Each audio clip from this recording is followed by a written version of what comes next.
Howie thinks he's the smartest guy in the room. He's trying to fool the entire league. He's not trying to fool the entire league. He's trying to fool one guy.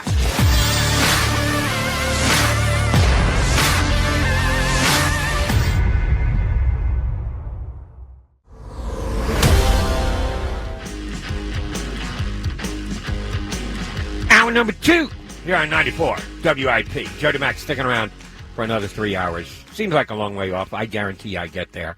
I'll do so with your help when I get the phones reopened, but I will do so with the help of one of my favorite guests. He's been a contributor all year for me talking about the Eagles. He covers them for, PhillyVoice.com, Sports Illustrated, and his podcast, Extending the Play, available for all you Eagle fans as well. John McMullen jumps aboard with me here on 94 WIP. How are you, J-Mac? Doing well. How are you, Jody? Good. Here's what I want to start with tonight. This is a hypothetical question, not tied to anything at all, just a hypothetical journalistic question for you as a reporter. If you're trying to investigate a trade and there are two teams rumored to be potentially talking and you're hearing it or you're believing it or it makes sense to you, but you believe that you need to investigate it and find out if this is true, and if so, what names are being kicked around. When you go to press to either confirm, deny, give great details, give kind of sketchy details, whatever it is that you're going to eventually print, how often is it that you've got information from both teams involved, that you've got sources from not just one side of the trade, not just one of the teams, and it may be sources you really like and really trust and have been really good to you, but it is just one of the two sides? How often is that not the case, that you actually have individual confirmation on both teams if you're going to write about a potential trade? It's not often, because obviously if you cover the Philadelphia Eagles, for instance, you don't have a lot of contacts with the Chicago Bears. So it's more difficult to unearth good information from sources inside the organization. What you can do, however, is talk to people who cover the Bears and go about things that way, which is a way to do it. Talk to agents, which is the typical way. And see what they're saying. But obviously everybody's got an agenda, so you try to cross-check it as best you can and move on from there. I will say, I've been covering this league for 20 years. I've never, ever come across a general manager who's giving you details of a trade as far as players, draft picks. I mean, that just doesn't happen. They'll talk in broad terms occasionally, but they're not going to give you intimate details, and understandably so. I mean, from Howie Roseman's perspective, for instance, he's trying to generate a market for Carson Wentz. And it looked early in this process, it looked like he was doing a good job, and now it seems to have slowed down. And you see some of the reports of asking for 2 first-round picks and a Matthew Stafford-like haul. That's just not going to happen. So you kind of intimate, look, you can ask for the pie in the sky stuff, and then you move on from there. My biggest concern from the Eagles' perspective is they have a very short window to where they have everybody's attention. And you even saw a little bit today, Jody, these little Russell Wilson whispers. Now, imagine if that kind of blows up and smoke turns into fire, and Russell Wilson wants out of Seattle, or obviously even more so Deshaun Watson in Houston. If that happens, guess what? Everybody's coming off Carson Wentz and trying to go get those quarterbacks. So you can lose leverage really, really quickly. I think there's got to be more of a sense of urgency from the Eagles' perspective than they have right now, because this window is going to close. And if it's not those veteran quarterbacks, it's going to be the draft. People are going to start turning the page to draft evaluation, and they're going to start talking about, we all know Trevor Lawrence is going 1, but the Zach Wilsons of the world, the Justin Fields, the Trey Lances, they're going to start falling in love with them and saying, hey, why don't we go get a young quarterback? Agreed on all fronts. All right, now I'm going to ask you to reveal something here. It's a major compliment, at least in my eyes, so maybe you'll leave me willing to give us a name. You mentioned sometimes you can lean on someone whose job it is to cover another team. If it's a deal that is going to be the Eagles included with another team in the league, you've got a counterpart who works well and is well-sourced with another team that the Eagles may be talking to. Who's the best guy, that your go-to guy, that when this situation presents it yourself, you say, well, if there's something going on, this guy knows and he'll share with me. Who's your best counterpart in the league that you lean on for this type thing? Well, it depends on the team. I mean, I covered Minnesota, so I know a lot of people there. I've covered Tampa Bay. It's easier. But as you travel around the country, you get to know different reporters, and I think WIP had one of the best indie reporters on today. I think Stephen Holder was on today on one of the shows, and he basically gave you the information he has. So that's a perfect example of that kind of thing. With the Colts, I mean, Frank Reich was here, Mike Groh was here, Press Taylor was here. There's a little bit more familiarity. Chicago, John DeFilippo was here. I've gotten to know those guys a little bit. But even in those instances, you'd be surprised, not in Frank's case, but obviously he's the head coach, but they don't have a lot to do with these kind of negotiations. So, most GMs are tight-lipped. No matter what you see, most of them are really, really tight-lipped. Right, but general managers can pass information if they want it out there for general public consumption. Oh, yeah. They can pass it on to someone else who in turn passes it on to a well-placed member of the media if they think it can be advantageous for them. I'll give an example. A couple of Philadelphia reporters put the name Tariq Cohen into play over the weekend, Saturday, Sunday, that he could be a player that comes in the deal. Good catch the ball out of the backfield guy who's returning from an MCL blowout, but a guy who could actually improve the Eagles' running back situation. So it made some sense.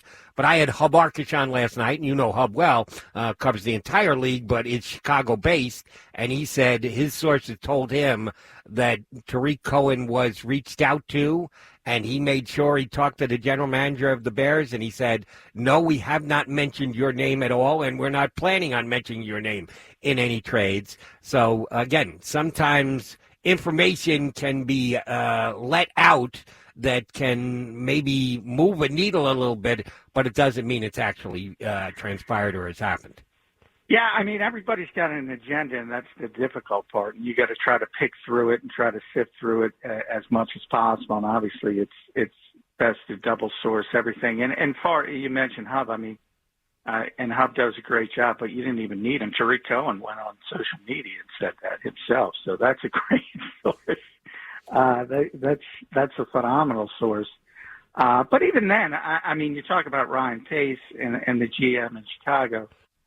Look, I mean, he wouldn't be the first guy to tell a player, no, you're in our plans, and turn around and trade him. So,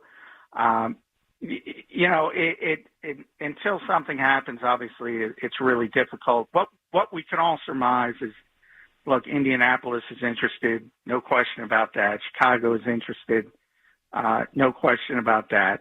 And there's other teams. Carolina, probably on the, periphery. Las Vegas. Mike Mayock has always loved Carson Wentz, dating back to the draft. And San Francisco as well, because they want to upgrade on Jimmy Garoppolo. So I think there's some outliers. But again, the bigger concern to me is if more quarterbacks get on this market, and it's coming, whether it's veteran guys or, as I said, rookies, all of a sudden people can get disinterested really quick. And what's been pretty consistent is that the Eagles are asking for the world, and they're not getting it coming off this 2020 season. That film is out there. They're just not getting it. Understood and agreed. I'll get back to that in a second, but I want to hit you on two of the teams that you threw out there. The Raiders. And, yeah, I've heard that there's a possibility they could go in another direction. There was a rumor out there that they would like to get in the Deshaun Watson sweepstakes if it ever actually gets underway. And that makes sense because Carr had a really pretty good year last year, but he wasn't Gruden's choice. And if they want to bring in a guy new to the Raiders for Gruden, that makes some sense. I think they'd want to get someone who's better than the quarterback they're moving away from. And right now, you can't say Carson Wentz is better than Derek Carr, so that doesn't make sense to me. Deshaun Watson, I understand, but Carson Wentz, really? I don't care how much the general manager loved him back when he was working on ESPN and doing a draft for them. He's got to sell Gruden on that, and it seems to me like they'd be stepping backwards. They're only going new, not necessarily better, by getting Carson Wentz. And basically the same thing in San Francisco.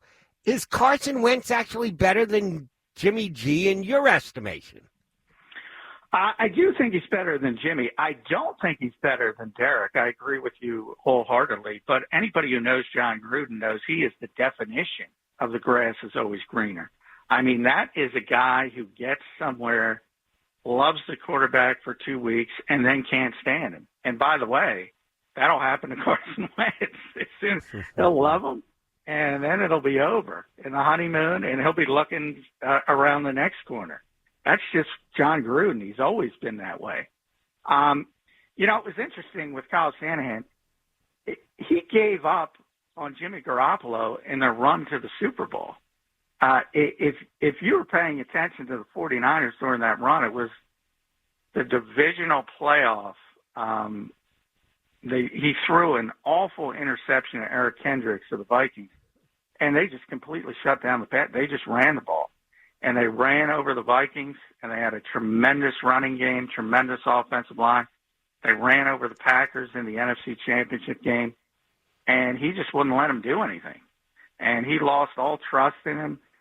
He wanted Kirk Cousins, and Minnesota's not going to trade him. They just want to move on. So I'm not a big Jimmy Garoppolo fan. I do think Carson Wentz has a higher ceiling, at least if you can get him back to I forget about 2017. I always say 2018, 2019. But I agree with you. You can't say he's better than Derek Carr. Not coming off last season. Doesn't add up to me. I don't understand Gruden. And I actually think I guess I'm a bigger fan than you are of Garoppolo's. I'm not going to knock the coach for running the ball as effectively as he did in a couple playoff games last year. Yeah, shocking. Maybe Andy Reid could have learned something. If the run is working, that's perfectly okay. You're allowed to stick with it if you're running it down the other team's throats, which they did against the Vikings, which they did in spades against the Packers in the championship game. It's not the worst thing in the world to stick with it. I don't know if it was all because he had lost complete faith in Jimmy G or he got ticked at Jimmy because he threw a bad pick and then said, well, let's try and run, and then just rode that gravy train, which I think is pretty damn good coaching on the coach's part. Our buddy John McMullen here with us on 94 WIP talking about the Eagles and potentially trading Carson Wentz. If Howie Roseman has this big ask out, and I think that's pretty fair to assume at this point, the question is, have they started to move toward the middle? You can ask for the moon, the sun, and the stars. The other team can offer you pickings, slim pickings at best, and then there needs to be a migration to the middle. How much movement to the middle do you think has come down in the conversations with these other teams? Minimal, decent, that they're actually in a place? You're getting reports all over the place. Could happen, imminent, and the like. You would think that would signify that the movement has been there and that they're getting closer. What are your sources telling you? Well, they have to get closer if they want to move them. And it doesn't seem to me like they can bring them back at this point. I mean, that kind of ship has sailed. So ultimately, you're going to have to accept the best deal you can get. Ultimately, I hear a lot of Eagles fans say, Howie thinks he's the smartest guy in the room. He's trying to fool the entire league. He's not trying to fool the entire league. He's trying to fool one guy. Right. And, that's all you need. And it's like the lion trying to pick off the weakest of the herd. You wait till they fall behind and then you leap. And I think if you look at the two front runners, everybody knows Chris Ballard. Everybody knows Indianapolis. He is well entrenched. He's patient. To me, he's not going to be the guy that overbids. I think Carson would like to be in Indianapolis. In Chicago, you have a GM and Ryan Pace who's got to win. He has to win, or he's going to lose his job, and that's not a good situation to be in for a number of reasons. For the obvious reason that why is he going to think about the future? He doesn't have a future unless he wins this year. And you could argue the same thing is going on with the coach and Matt Nagy. So I think people look at Chicago, and that would be the more desperate situation. But you mentioned you had Hubon. If you see Chicago, they don't want Carson Wentz, man.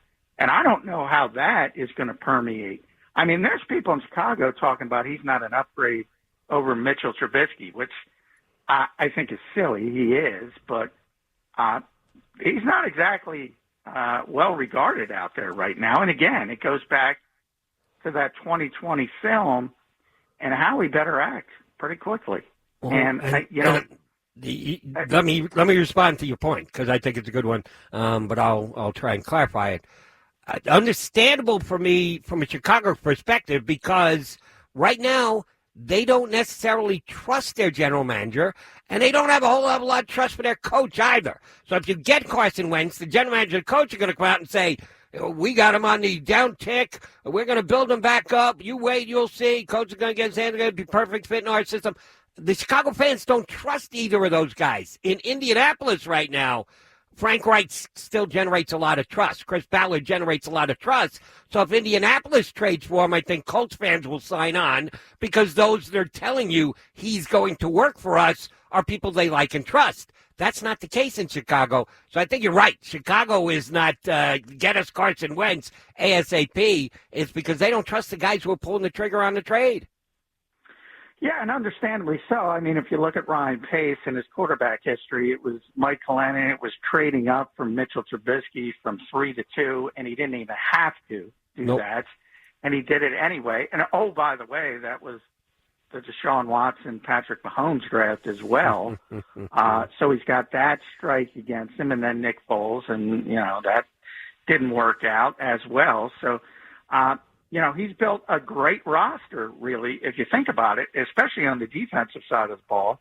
He's done everything pretty well except the most important position. So it's hard to trust him to make that right decision from the quarterback perspective. And then I do the 180, and I say, well, why is Howie doing this? Why is he not accepting a first-round pick? Probably you're looking at a first-round pick, a middling player, maybe a mid-round pick, and that's it. And why isn't that enough? This is a theme we've talked about. Jeffrey Lurie, we've talked about the dead cap money. He has seemingly approved setting the precedent. But what if he said, okay, I'll flush $33.8 million down the toilet, but you got to get me something significant in return. So it could be Jeffrey Lurie holding this up and saying, we got to get more than this. And I don't think they're going to be able to get more than that. So what happens? Do they come down or do they try and recreate their relationship with Carson Wentz? I don't see how they can do the latter. I mean, the deadline technically would be March 19th. That's when the roster bonuses due. And also they would guarantee much of his 2022 salary. So that's when you're really in deep. So in theory, deadline spur action, you always hear that in business. But I don't even think they have that long because, as I said, the longer you wait, the more likely one of these other guys becomes available. Or, again, I go back to the draft. At some point, these teams are going to turn their evaluation to the draft and start saying, oh, I like Trey Lance. I like Justin Fields. Maybe we can move up in the draft and get one of these young guys under a cost-effective rookie deal for 5 years.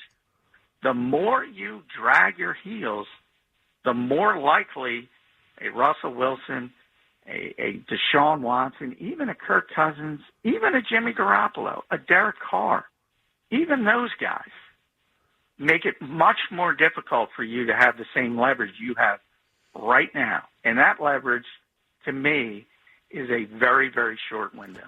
Let me ask you a question about that. You understand the contracts better than I do. The March 19th date that you threw out there for the $10 million payment. If they don't trade him before that, and the Eagles have to make that payment on that date, and then they continue conversations and there is a deal to be had, is that not a potential for the Eagles to actually get more in return?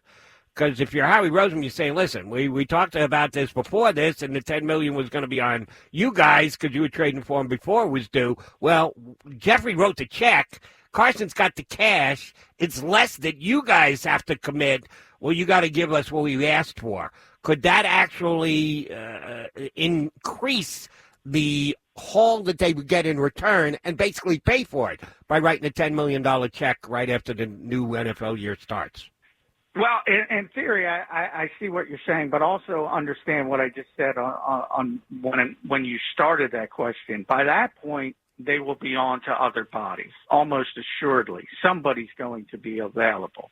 And whether that somebody is a veteran quarterback or that somebody is a rookie quarterback, remember, teams want to make plans. And if you're Indianapolis, you think you're a Super Bowl contender. If you get the right quarterback, you want to get that plan in motion as quickly as possible. Same with Chicago. They think they're a Super Bowl team if they have a good quarterback because of their defense. They want to plan, and guess what? If that means we're coming off Carson Wentz and we're getting on Jimmy Garoppolo or somebody of that nature, or even Marcus Mariota. I mean, you talk about the Raiders, they're trading the quarterback. And most people lean towards Mariota. This Carson Wentz, and I get it because people saw the ceiling of 2017, but 2020 is in people's minds more than 2017. This league moves quickly, and they're not assuming that they can turn a switch and turn him back into that type of player. Pre-knee injury, pre-back injury. The best hope, as I said, is probably 2018, 2019. These teams are going to turn the page by March 19th. So if you're going to make that decision, he's going to be here. And he doesn't want to be here.